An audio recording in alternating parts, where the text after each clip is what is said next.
The Sphinx Without a Secret. Part 1. The Mysterious Lady. One afternoon, I was sitting outside a cafe in Paris. I watched human life pass by, the rich and the poor, the elegant and the shabby. Suddenly, someone called my name. I turned round and saw Lord Murchison. We had been friends at Oxford University nearly 10 years before. We had not met since then. I had liked him greatly. He was good-looking, good fun, and honourable.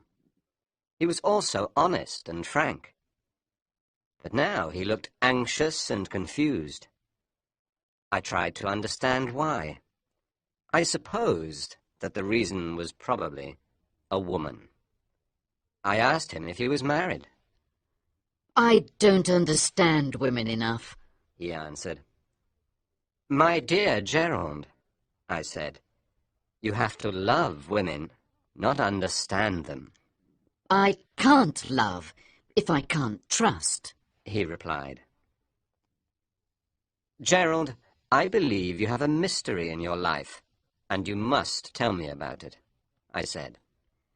"Let's go for a drive," Gerald answered. "There are too many people here." We went to find a carriage. "No, not a yellow carriage," Lord Murchison said. "Any other colour." We found a dark green one and went to a quiet restaurant. "Tell me your mystery," I said. He took a small leather case out of his pocket and gave it to me. I opened it. Inside, there was a photograph of a woman.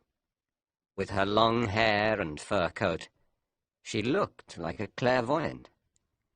"Is that a face I can trust?" he asked.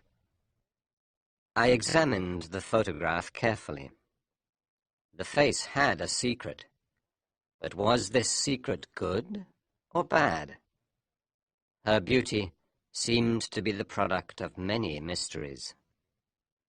I wanted to know all about her. After dinner, Lord Murchison told me this story. "One evening," he said, "I was walking down Bond Street. It was 5 o'clock, and the traffic was terrible. For some reason, a little yellow carriage attracted my attention. I saw inside the face I showed you earlier. It fascinated me immediately. I thought of it all that night and all the next day. I looked for the yellow carriage, but I couldn't find it. I began to think that it was a dream. A week later, I was invited to dinner by a friend. Dinner was at 8 o'clock, but at 8:30 we were still waiting to start. A guest was late. Finally, the servant announced the arrival of Lady Alroy. It was the woman I'd looked for the week before. Luckily, she sat next to me at dinner. I told her that I'd seen her in Bond Street. "Please, don't talk so loudly," she said. After this terrible start, she spoke very little. When she did speak, her voice was low.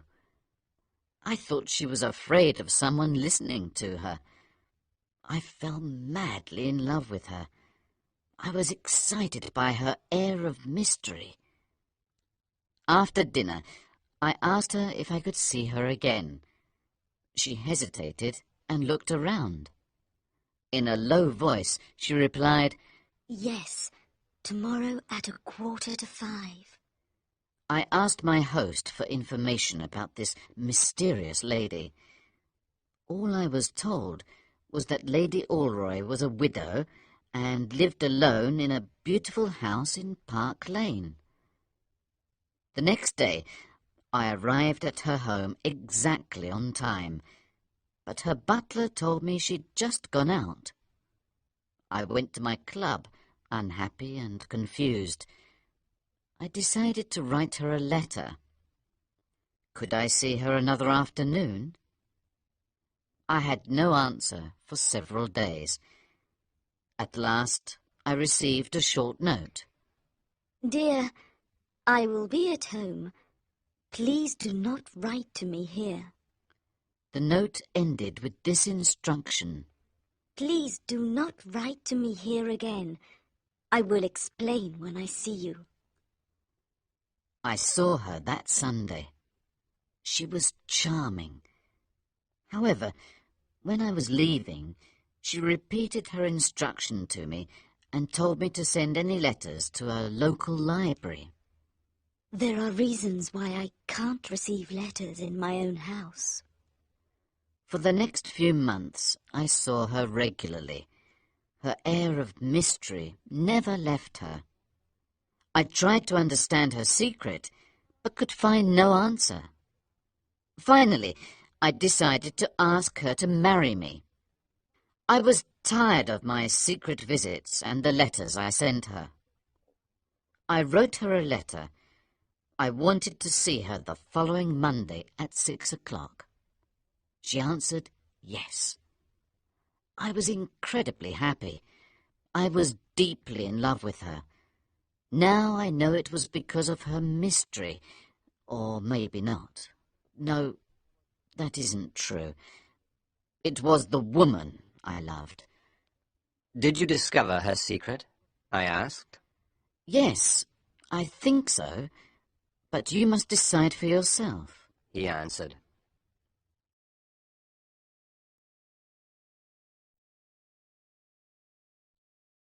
Part 2. The Secret. On the Monday of our appointment, I was walking to her house. To arrive more quickly, I walked through a poor district. Suddenly, I saw her in front of me. She stopped outside a house, took out a key, opened the door, and went in. Here is the mystery, I said to myself. I looked around. Her handkerchief was in front of the door, on the doorstep. I picked it up and put it in my pocket. What should I do now? I decided to return to her house later that evening. At 6 o'clock, I visited her. She was as beautiful as ever. I've been at home all day, she said. I pulled out her handkerchief and gave it to her. You dropped this outside a house today, Lady Alroy, I said calmly. She looked at me in terror. I asked her what she was doing there. You have no right to ask me, she replied. I told her that I wanted to marry her. That gives me a right, I said. She began to cry. You must tell me, I demanded. I told her that she went to the house to meet someone. She denied it, but I continued saying terrible things to her. Finally, I left her house. She wrote me a letter, but I sent it back without reading it. I went to Norway. I had to go away. 1 month later, I read that she died of pneumonia. I loved that woman so much. Did you go back to the house in that street? I asked. Yes. One day I went back to the street. I had to know. There I met the owner of the house. She was a respectable woman. She told me she let rooms, and one room was free. I haven't seen the lady who rents them for 3 months, she told me. Is this the woman? I asked her, showing her the photograph I have shown you. She told me it was. I told her that the lady was dead. What did she do here? Did she meet anyone? I asked. The woman told me she met no one. She sat and read books, sir. Sometimes she had tea. Do you believe the woman was telling the truth? Yes, I do, I answered. But why did Lady Alroy go there?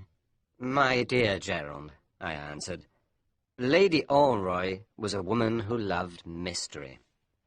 She rented the room for the pleasure of going there secretly. She imagined she was a heroine in a story. But she herself was simply a sphinx without a secret.